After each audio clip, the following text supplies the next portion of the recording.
Dana Davenport, and welcome to Finding Common Ground, a new show on Naperville Community Television focused on important current events and how they impact our diverse population.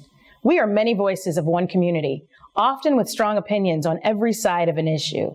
Here, through courageous conversation, in the interest of discovering collaborative solutions, we hope to find our common ground. And I'm Rebecca Malatke-Meslin. In this episode, we'll speak with leaders of recent rallies and protests, as well as those who began their activism in the 1960s. We'll discuss what has changed and what remains the same in this fight for justice. True change for people of our nation has always come down to a vocal opposition, often composed of young people, making their voices heard. Women's suffrage, labor unions, the Vietnam War, and civil rights. These movements, this activism, is what has shaped our country's history and improved the lives of its people. Right now, the anti-racist movement is activism driving real change in our country. Joining us now are Indya Smith-Johnson and Elijah Trannon. How are you all doing? Pretty good. Good. Amazing. Thank you so much for joining us. Thank you for having us. We're thrilled to have you here and to talk about some of your recent activities as far as activism in the local community and beyond. Before we get to that, can you introduce yourself? Tell us a little bit about who you are. Indya? Sure. My name is Indya Smith-Johnson. I just graduated Naperville Central, so I'm class of 2020. Congratulations. In high school, I was a tri-sport athlete. I did cross-country, gymnastics, and track. Now I do a lot of art. I'm a freelance artist, and I play music. I like to sing, and I play guitar as well. Awesome. Elijah? I'm Elijah Trannon.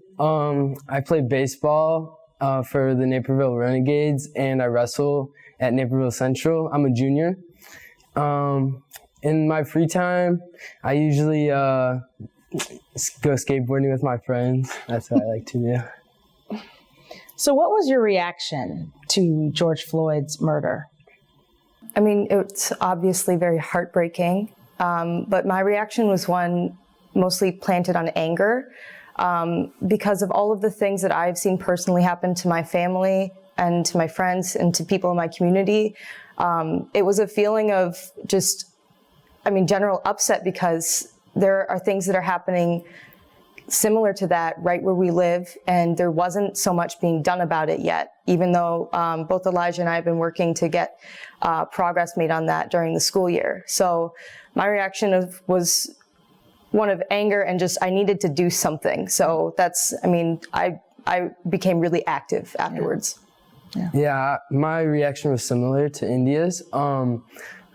Initially, I was just mad at the situation. I didn't really know what to do, but then I wanted to look to see what the next steps are to further the movement in general and just to create change. So we know that you guys have participated and in some instances really organized rallies. Talk to us a little bit about what that was like for you and how you went about that. To be entirely honest, it's very similar to event planning. It's a little bit stressful, especially the day of. But of the 4 protests that I have been a part of and helped plan, they've all been generally very successful, and they haven't ended in violence, except for the protest that I attended on I believe it was June 1st. June 1st, But I strongly believe that the protest and rally portion had nothing to do with the looting and rioting that happened afterwards. That's true. I would say that that was overshadowed. There were people who came in who were not a part of your organization, not a part of the group, who were not really organizers, but took advantage of the situation. And the media also, some parts of the media showed that it was the protesters that turned into looting, which was so not true. Because I was at the first protest during the day, and I actually led it. And at 5:30, I believe it was, we sent everyone home. And everyone listened. So the people that came after that had nothing to do with it, or had nothing to do with the protests. Yeah. There's a lot that goes into planning a rally. I think sometimes people think you are incited by what you see on television or what people are talking about or an incident that happens at school. And then you just run into the street, or you just run and we're all going to meet up at the park, or we're all going to just show up here. Can you talk a little bit about some of the inner workings or the backstory of how we get into planning and organizing a rally that is successful? Well, a lot of people wanted to do something after they saw that all these people were hurting over the same thing. And a lot of people wanted to help but didn't know how to. So once we started creating like ideas about like protest and how we could show them like that our movement is peaceful and it is for positive change. It's not just to break in and loot. That's not what we are doing. So after people started seeing that we're peaceful and we're all coming together and we're united, more people wanted to come join. Mm-hmm. So I think for a lot of the protests and rallies, what you just described actually does happen. People just say, I'm going to meet at this time and place with these group of people and we are going to march. And the intent is usually peaceful, but the rallies and protests, the marches on a larger scale are usually the ones that catch the legislative attention that we want to see. Because once we have our goal and once we have the speakers talking about what changes and what policies we want to see, that's when we start actually seeing the change. So, I mean, in my experience, the success comes from working with the park department to get your permits, working with the police department so that you have your, support from them, because that's a huge part of it. I mean, if you want to see changes in your municipal police department, you need to speak with them to get those changes. So part of having a successful event is talking to those people and making sure that they know this is a peaceful movement.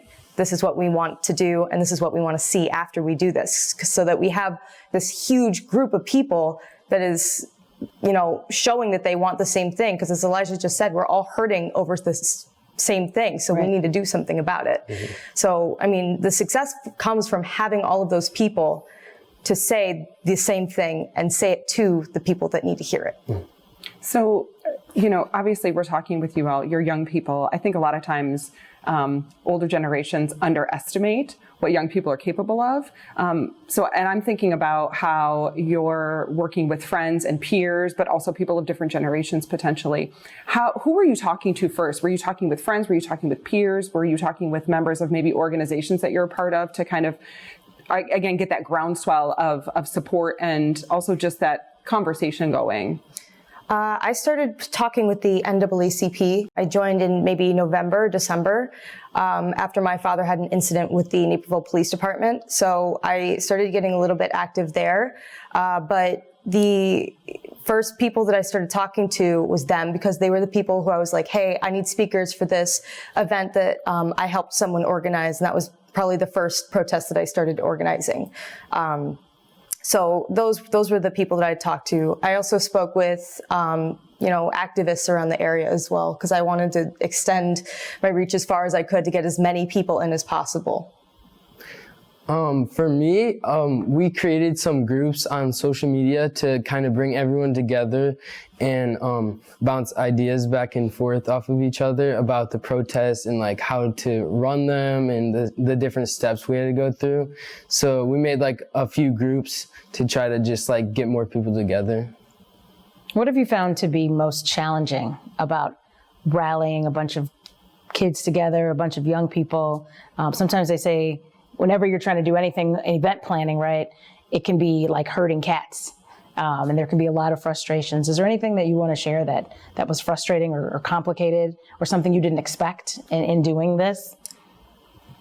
Well, there was a protest that I organized on, I think, the 27th with a really great group of people, but we had one member that wanted to do something different because we had intended initially on marching, but we didn't have the permits in time, and it just wasn't a good idea for the safety of the people coming. So we said, hey, we're not going to march. And this one person wanted to march still. And so we had some conflict there. Mm-hmm. So having rogue members be a part of organizing or even just attending, I mean, that's the negative thread that people lead from rioting and protesting. Right. So that's definitely a challenge. It's also herding people back and telling everyone to disperse, because you don't always get people that are going to listen. I know the protests that I helped organize on June 4th. We had an issue where we had everyone leave and we wanted everyone out by 5:30. The most people left, but then we had two groups gathered on each side of Washington and where police had barricaded. So, I mean, that's never a good situation to see when you have a bunch of protesters in a crowd faced up against police. That's something that really isn't going to end well. So you have to have people that are going to be able to disperse. So that was definitely a challenge, but we did get everyone dispersed. So it ended up being positive. The worst part about the protest is probably the one person that could mess it up, like the risk. The wild card. Yeah, exactly. Agreed. Like the one person can throw a brick through a window and the whole day, then all the media talks about is that this was looting and that all these people came here to loot, when that's not at all what we were going to say. But at the same time, you said what's the hardest part? I feel like I was surprised by the amount of people that actually listened and like were respectful, and like when we said, okay, we're gonna go this way and then turn this way, like they listened and everyone just did what they're supposed to. So all of them stayed for the most part peaceful. Yeah. I think also it's controlling the narrative that's difficult, because I mean, not all media coverage is going to give you the same viewpoint that you want to show. Not everyone that's talking about the protests is going to say the same positive things. I had to explain to several of my friends why they need to be more concerned about the fact that a man was killed than businesses who have insurance being looted, because things can be replaced and people can't. So what we're talking about this whole episode is really truly about activism. And, we're so impressed with everything that you both are doing. How long have you considered yourself an activist? I can't imagine that it was just because of George Floyd's murder. So talk to us a little bit about kind of where you think you started on this journey. Probably since November. We had a really horrible incident happen at Naperville Central with one of our freshmen. And I mean, that sparked the same feeling of anger and, upset in our school. And I heard we gathered the Black and Latino Association, and then there were, I think most of the colored kids at our school came into that room, and we packed it full. And we ran out of time to talk about even what happened because of all of the stories that everyone was sharing that had just gone unreported. All of these incidents happening in our school that were just like they never talked about for, a variety of reasons. So, that was probably the first time that I started, working to get some of these things changed, working to see some policies put in place and some implicit bias training. So I got to, I started working with the principal, with the inclusivity director of the district. Elijah can speak to that too, because he did a lot of that work with me. But I think that's probably the start where I would have called myself an activist. Yeah, it's around the same time for me because things have been happening to me at Naperville Central since I was a freshman.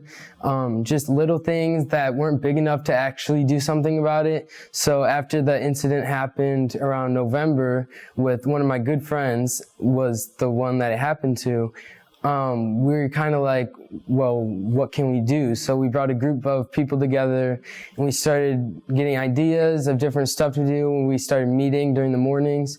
And then we came up with these circle talk ideas, and we've been working really hard on that. Me and another girl my age went to a training to learn how to do like circle talks and how to lead them. So that's when it really started for me and it took off. Who motivates you in terms of the activism that you do? Where do you get your support? Where do you lean on? Who do you lean on? Because it's not easy. Anytime you're trying to effectuate change, swim upstream, it's not easy. So where do you get your motivation or inspiration from? I get mine from my family because they're all very smart and they love talking. So they definitely help me with my arguments and they help me learn different points and see stuff from different perspectives too, because we don't always see everything eye to eye, but they're a big part of where I am today. My father is definitely a huge motivator because he's joined the NAACP and brought me to one of the meetings. He had been a member before, but he had stopped being so active once he started raising my brother and I. So my dad is one of my biggest supports, and he's one of my biggest drives because of what's happened to him here. And then someone I consider a mentor, she flutters around at all of the protests and she's always moving around the scene. And so she's been helping me a lot with, with being an activist and with learning how to organize protests and organize even just like my goals and my thoughts too. Yeah. What are you most proud of out of all the things that you've done so far? And what are you looking forward to doing in the future? Things like this. I mean, having the opportunity to speak on platforms is huge for me. Being in media is really important to me because it makes me feel like my voice is being heard. But I'm looking forward to being in actual meetings with legislators. I'm looking forward to pursuing a poli-sci major at the University of Iowa and continuing to, move up a little bit. I want to keep doing this type of activism, but on larger scales where I'm really, really in there. For me, the big platforms are cool, like interviews and like standing in front of everyone. But for me, my favorite part and what I'm most proud of is just changing one person's opinion, like just having one conversation with somebody and changing their mind. Like that's the goal, to just change everyone's mind just one step at a time. Yeah, that's incredibly powerful, right? It's not necessarily about changing the masses, but being able to just have that intimate conversation, connect with someone and make that show change. them that we're human too. Yeah, absolutely. Well, thank you both so much for being a part of the show, and we look forward to talking with you more in the future. Thank you. We're going to take a quick break, and we'll be right back with more Finding Common Ground.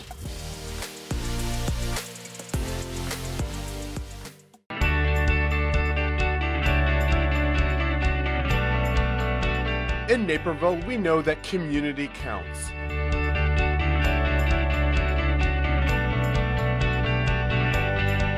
In fact, it's in our name. As Naperville Community Television, we have the privilege of showcasing what makes this award-winning city a wonderful place to raise a family, to make a living, and to enjoy life's journey.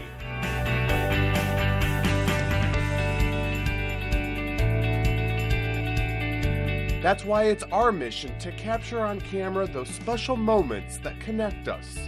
Those stories that impact our lives, stories you won't see anywhere else. So watch Naperville Community Television on air, online, and on social media.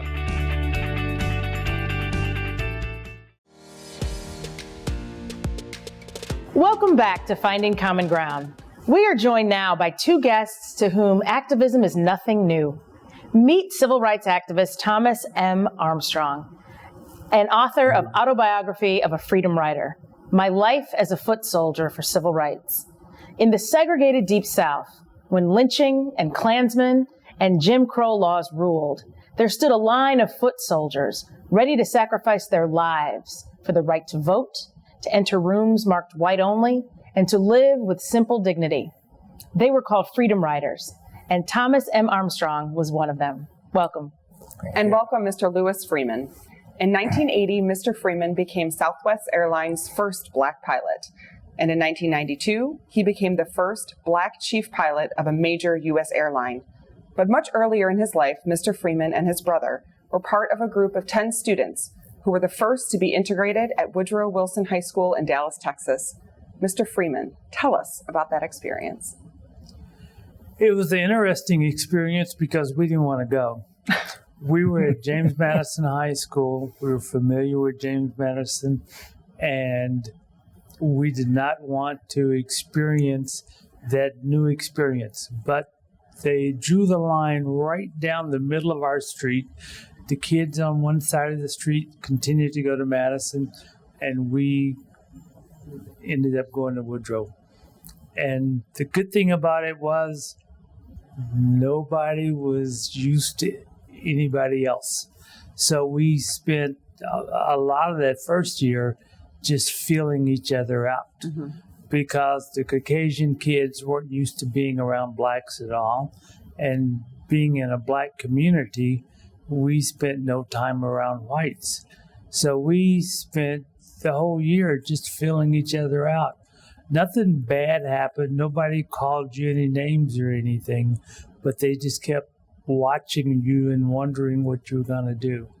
And I was fortunate to have my brother there because there were only 10 of us and we were spread around the school that had almost 2,000 kids. So it was nice to have that support of that family member that you knew was on your side. And we were the first kids to integrate the band. And it was really interesting when we went and tried out for the band director asked who had been tutoring us. And we hadn't been tutored. What happened is all the black band directors would get together on Saturdays. They would take their best students to one of the high schools, and they would work with that group, whether it was trombones or trumpets or whatever. One of the band directors would have his expertise there, and he would work with that group. And then those group of students would come back to the high school, and they would be the ones to work with the other students, and it made the band better. And we actually, because it was a black high school, the band was important. The band was, to be in the band was something special.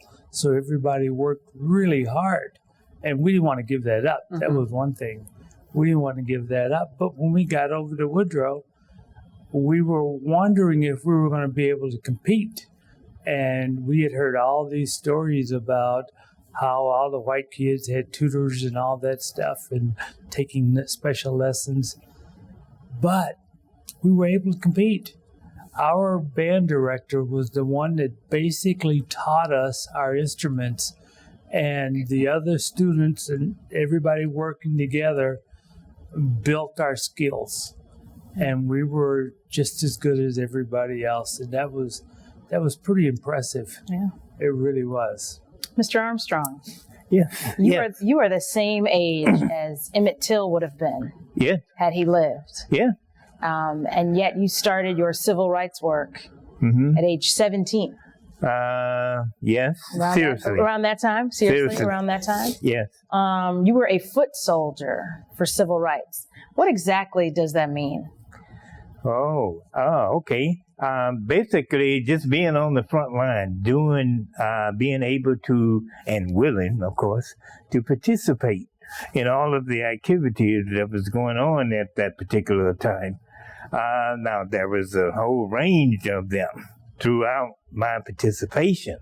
Okay, there were sit-ins, walk-in, wait, any kind of in you want to call it. We were doing it. Yep. Okay.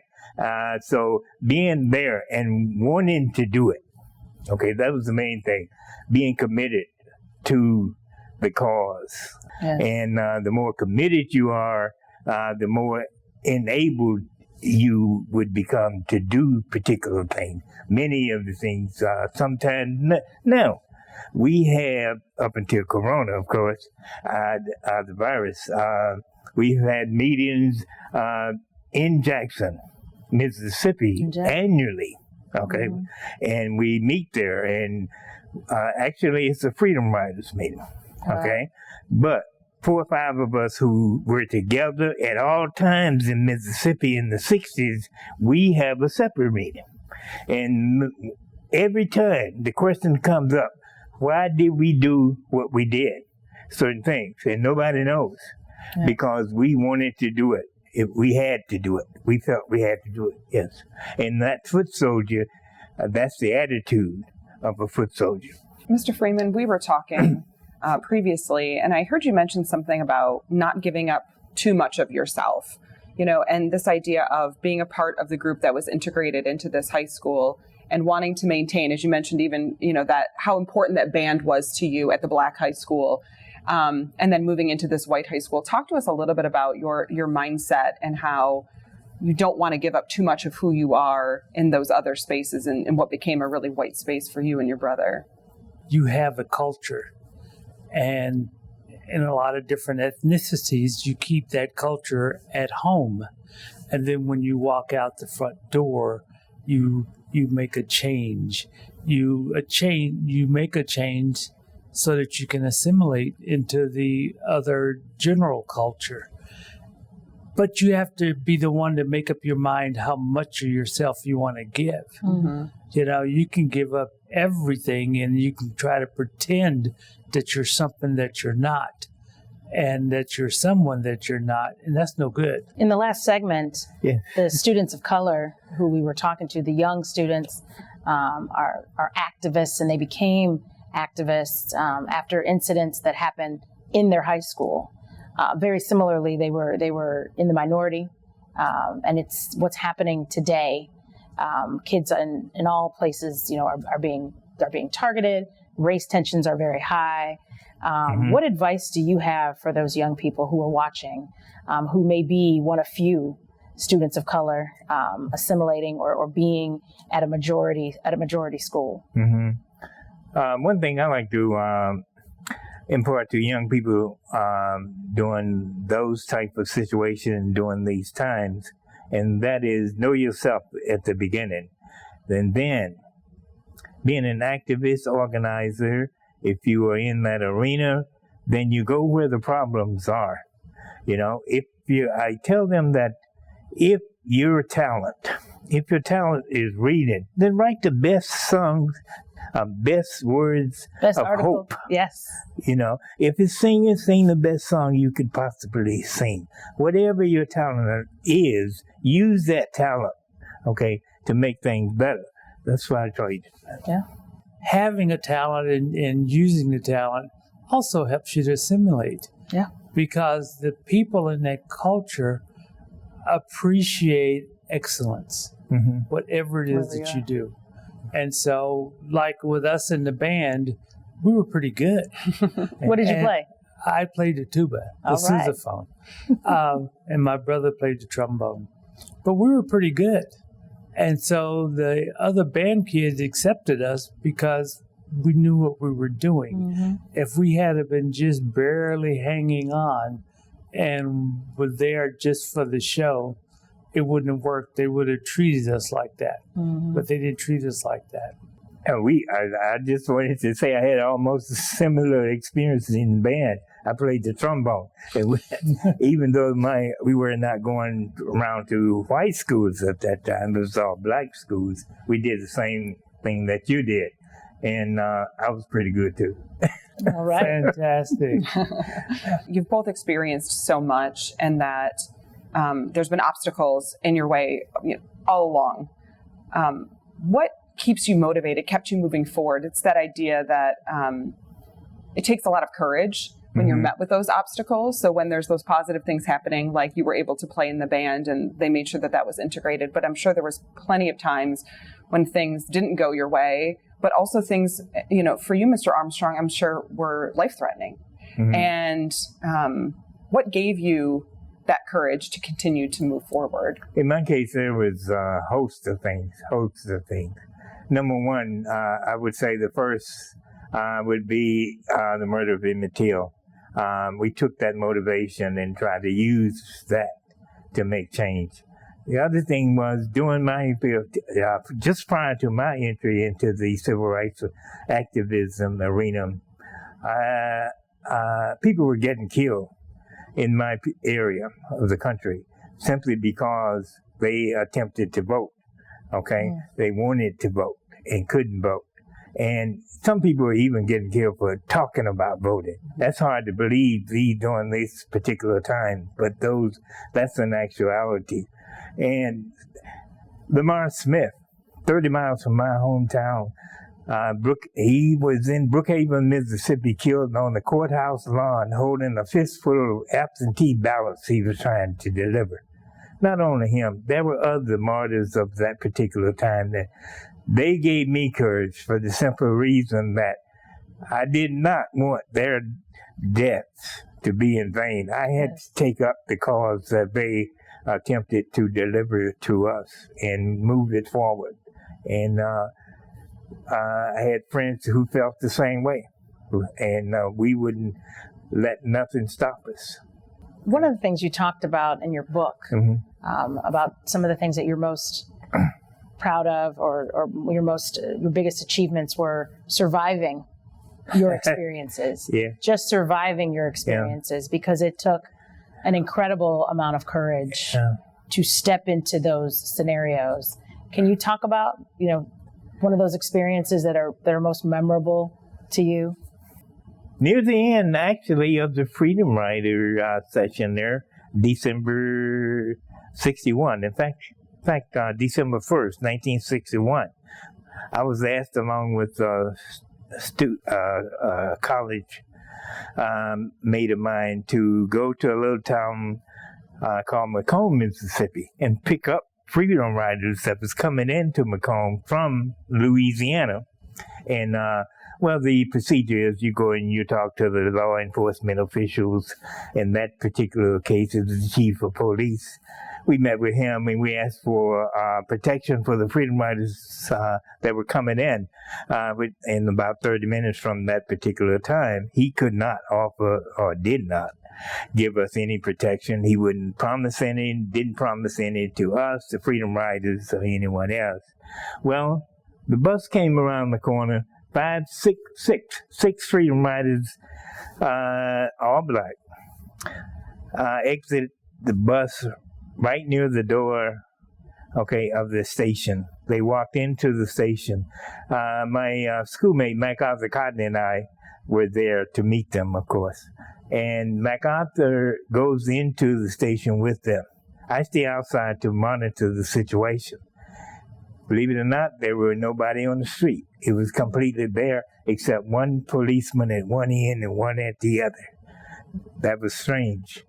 Okay, after about 4 minutes of them being into that all-white waiting room, the doors of the nearby businesses around there opened up, and so people just flooded out with bricks, bats, sticks, and everything else, and so it appeared to me, I was standing near the entry of the station. It appeared to me that they were coming in that direction, but they didn't.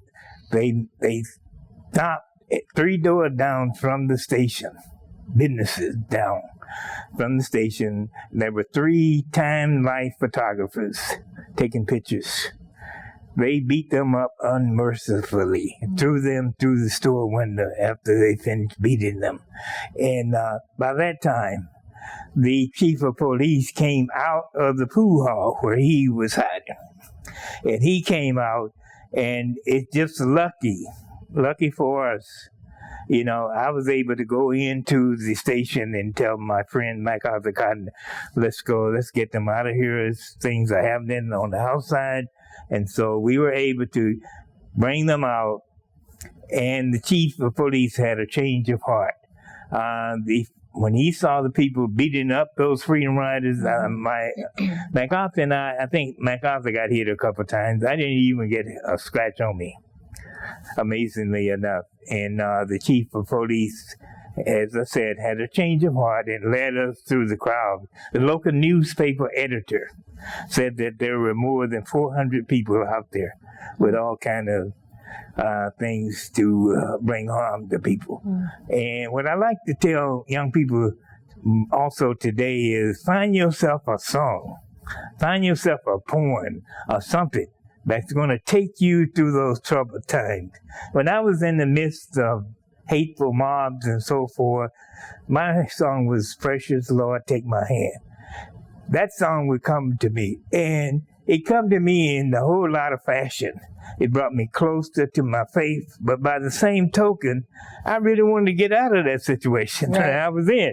Right. And so find yourself something that's going to carry you through the hard times. Yes. With the murder of George Floyd, I think a lot of these feelings are coming back up for folks who have been activists since the 60s.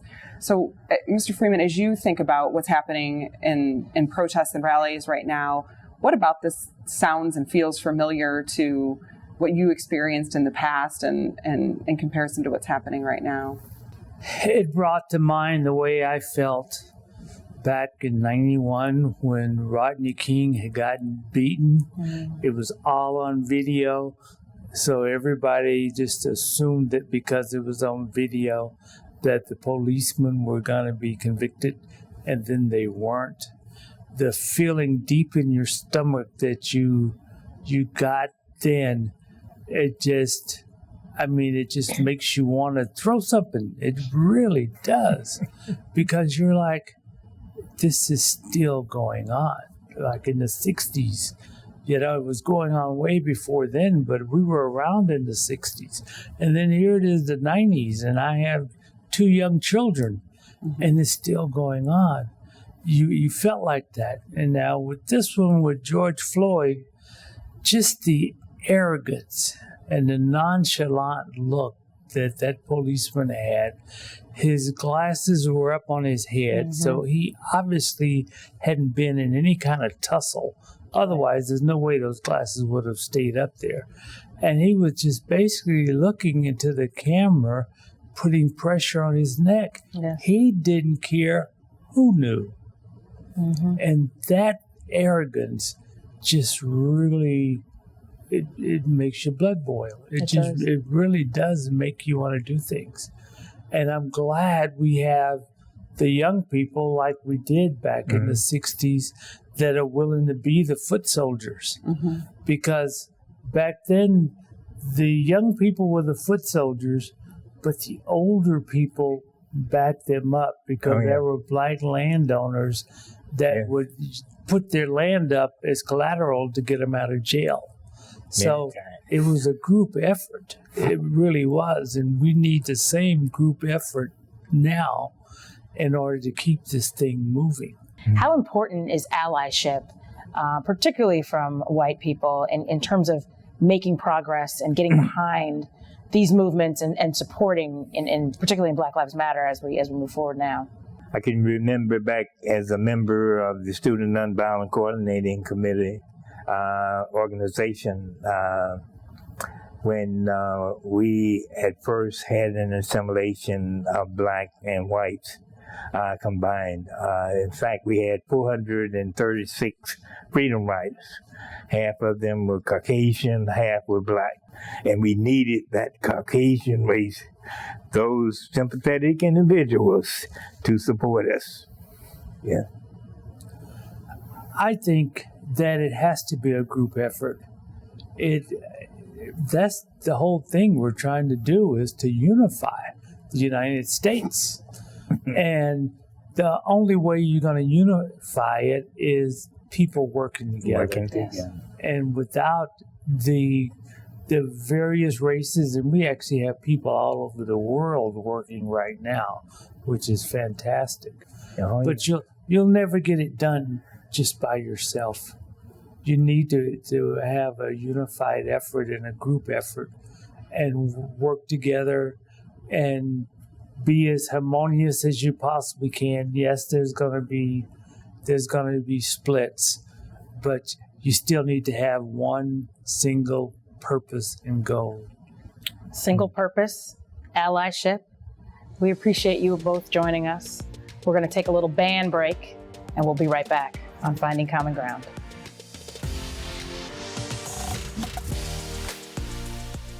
Stay informed with NCTV 17 News Update. These free videos sent straight to your email summarize the latest information and show you what's happening around town. Visit nctv17.com/subscribe to sign up now. Welcome back to Finding Common Ground, where we are back with our freedom rider, Mr. Thomas Armstrong, and our young local activist, Indya Smith-Johnson. Indya, what has impacted or inspired you by the activists who have come before you?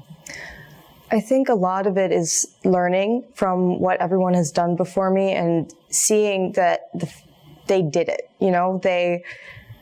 They went through similar things to what we're going through, and they were activists. They were someone to look up to and someone to, work off of and see things that we can do differently to get higher levels of success. Can you tell us a little bit about, Mr. Armstrong, what your platform is and how you inspire the young people that you speak to? Well, hopefully I inspire them to go out and make change. First of all, I let them know that during the 60s, there were 70,000 individuals who have tried to effect change. They were not unlike you. Whatever they did, you can do. These days, you can even do it better. The other thing is, you mentioned that you like to sing. Sing words of hope. Sing words of hope. And through your singing, who knows who you can inspire. I'd like to tell young people, as I said before, you know, you can do anything that you want to do in terms of change. But just have the courage, take the time to study. The change that you want to make, don't go arbitrarily to make that change. Study the situation, learn about it. When we did picketing at any particular corporation, we knew a heck of a lot about that corporation before we went out there to do it. Okay, we didn't just jump up and say, we're going to march against something today. Okay, study, learn, educate yourself, but not only that, educate your co-partners, okay, as to what's going on and why you want to do it. Second thing, know yourself. Know yourself. Know what you want to do, okay, and don't necessarily follow someone else, okay? Make up your mind in your head. Know what you want to do. If you don't want to follow a particular path, don't, okay? But if your path is singing or reading, if it's reading, read the best you can. If it's writing, write words of hope. As you see all of these young folks protesting, yeah, how does that make you feel? What do you feel inside? Make me wish my feet didn't hurt. Oh my goodness! Oh, I loved it. Yes. Come on, feet. Yes, I felt good. Okay, I really did, and I'd like to thank you. I appreciate what you are doing. Okay, and keep in mind that you have a lot of support out here of what you're doing, and continue. And once you've taken the path, okay, to become an activist, it never leaves you. It will stay with you the rest of your life, and you will forever be an activist. And what I'd like to offer to you in that path, community activist. I had a social studies instructor. His name was John Salters. John Salters. I give the information to her, but his name was John Salters. We call him Bear, Hunter Bear. Okay, tremendous organizer, tremendous community organizer. That's where we all learn from, and he has an extensive website. And I would get that information to you, and I suggest that you read through it as much as you can. It's huge, okay? You won't finish, but look up the things that you need to know. Yeah. Okay. Indya, I think it's so important for you to understand how many people you have touched and inspired by the work that you're doing, and I think you're just beginning, which I think is incredible. I think it's awesome that people like Mr. Armstrong, us, we're watching and we're so inspired by the work that you do, and you should be so proud of that. Thank you. Of course. Mr. Armstrong, can you tell us a little bit about what inspired you when you were Indya's age? Not too long ago, right? No, it wasn't that. Not too long ago. But what inspired you? Who were your motivators at that time? It took a little time, but when I was 13 years old, I used to love the blues. Okay, when I was a kid, 12 years old, 13, love the blues, girl. Woo. But anyway, we had one old Philco radio. And I take that radio and put it under the cover and listen to the blues at night because Daddy hated the blues. I couldn't let him hear me. All right? Wonder if I didn't burn the house down. But anyway, one night I listened too long. We had bus transportation to school in the morning. I stayed up too late and missed the bus. Okay? I was a quarter mile from the center of my little community, and I knew I could get a ride to 5 miles away where my high school was. I did that. Okay, the guy dropped me off in front of an ice cream parlor. Okay? I had another quarter mile to walk to school. There was an ice cream parlor there. 9 o'clock in Mississippi is hot, man. Okay? So I'd walk over there and get that ice cream, ask for a cone of vanilla ice cream. He said, "What's the matter, boy? Can't you read?" I said, "Of course I can read." I had an armful of books. And he said, "Well, read that sign over there." And that sign said white only, okay? Took his thumb, pointed around to the side window. Go around there. Go around there. There was a steel drum there, half filled with garbage, swarming with flies. I immediately turned around and walked a quarter mile to my high school where my cousin was the principal. I waited outside his office. I didn't even go to class. I waited outside his office till he was free. He came out. "What's the problem?" I told him what had happened.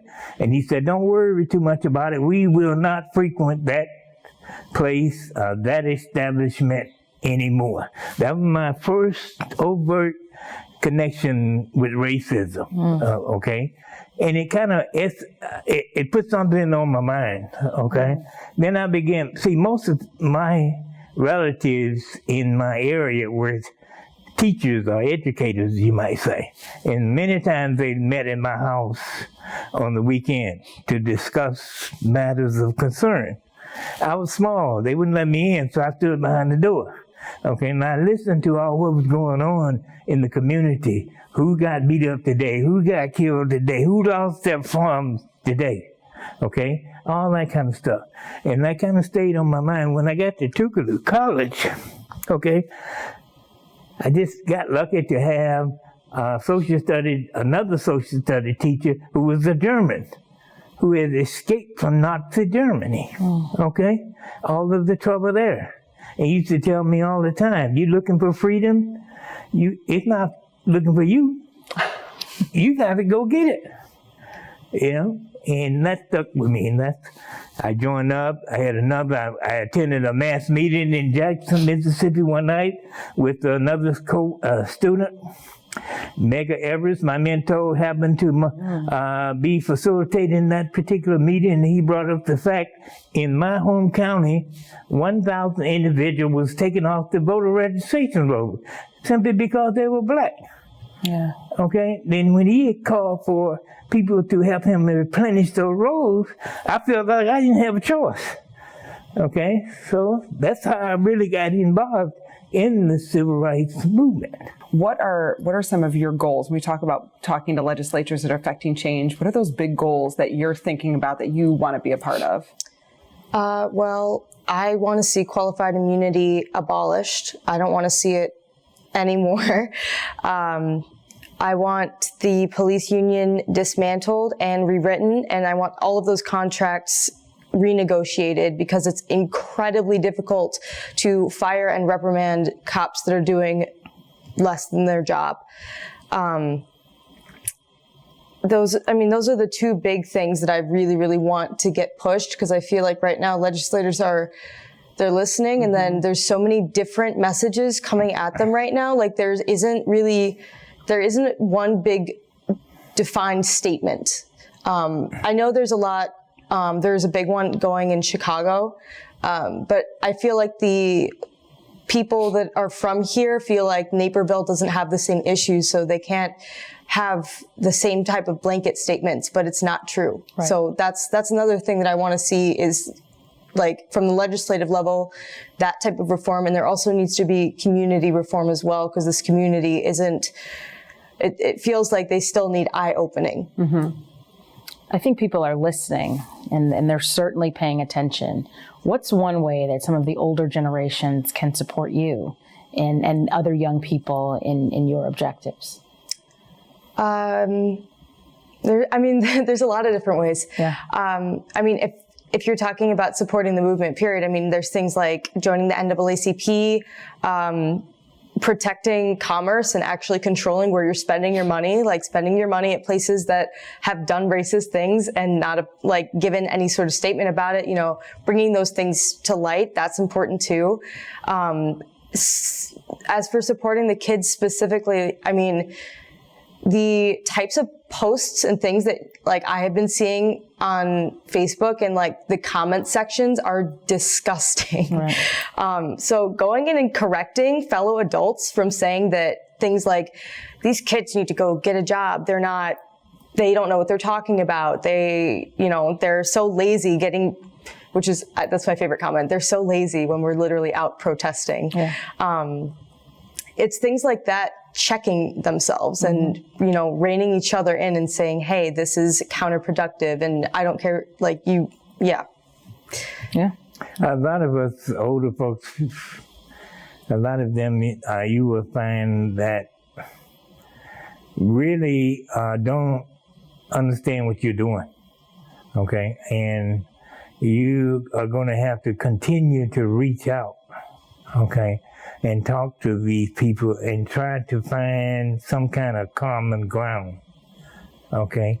And once you, even if it's minuscule, it's real small, seize up on that, okay, and try to make it better for you, okay? Another one of my goals too is to educate people. Yeah. I mean, there's so much information that people don't know that I definitely didn't know until I started getting into this arena. One of the facts that I like to say wherever I speak is right now, if you sue a police officer, the city pays that lawsuit, the city pays that fine. We are literally the city. So we are paying those fines. So if you're suing a police officer, you're paying the lawsuit in a sense. That's something that I hate personally and that I want to see gone.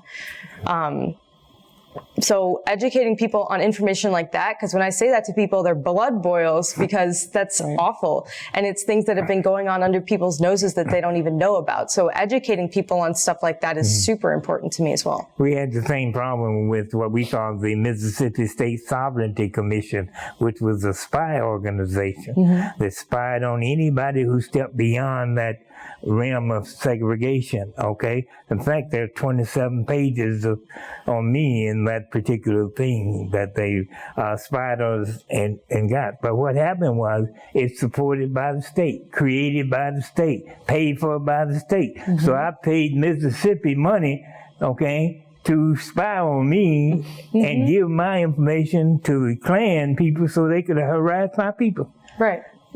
So, yeah.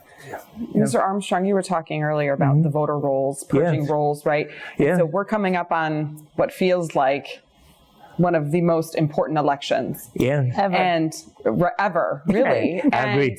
And with the last election, in 2000 presidential election, there was so much concern about things like redistricting, things like, polling places closing down, and that's still very much present in the conversation right now. I'd like to hear from both of you, where do you see your place in this conversation and what things do you want to see happen as we roll into this election season? Okay, first of all, I want to get rid of all the voter ID laws. Secondly, early voting. It's being reduced all over the country now, by state. Okay, that's going on now. Redistricting. Redistricting, it's just a method for the controlling party to get more votes. Yeah. Okay. So we have to deal with redistricting a lot.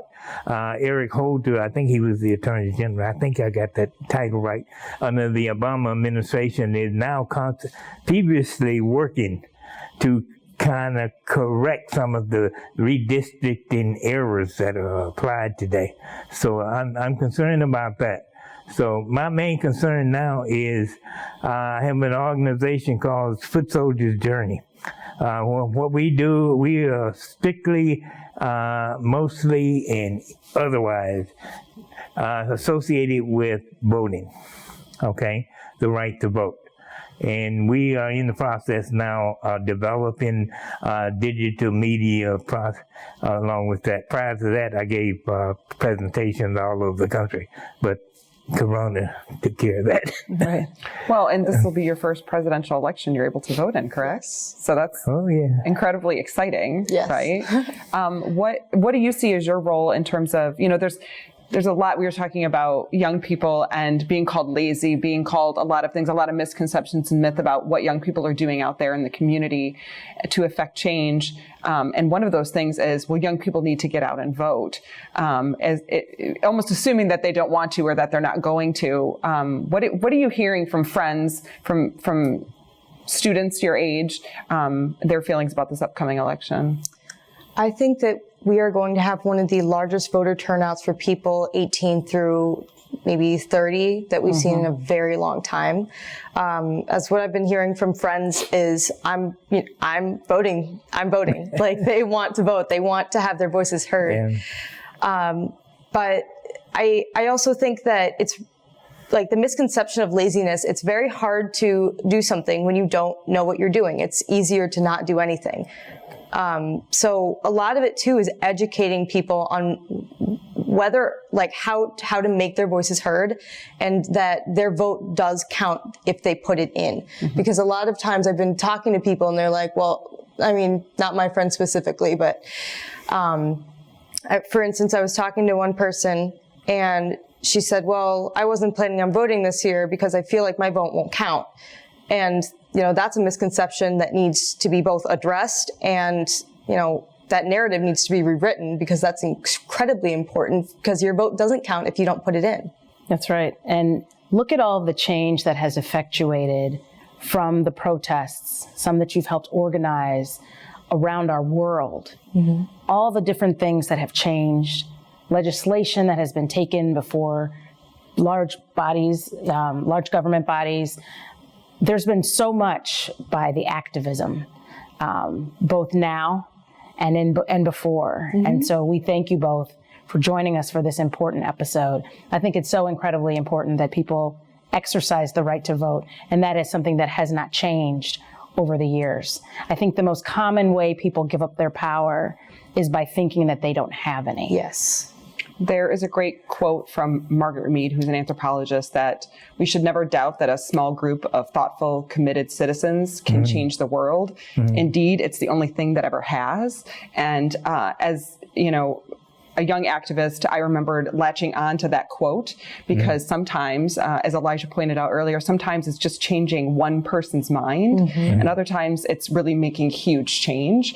And in the stories that we've heard from both of you today and our other guests, what I heard is, in this room that Dana and I have been able to share with all of you, you have been a part of that small group of committed people who were committed to making that change, and you're still doing that work, and we're honored to have you on here, honored to know you, and to have you being a part of that change.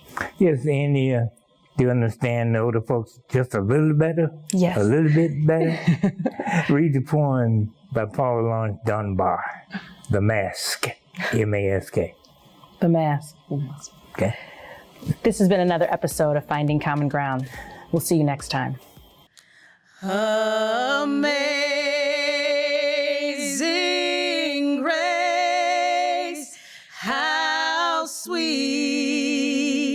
the sound that saved a wretch like me. I once was lost, but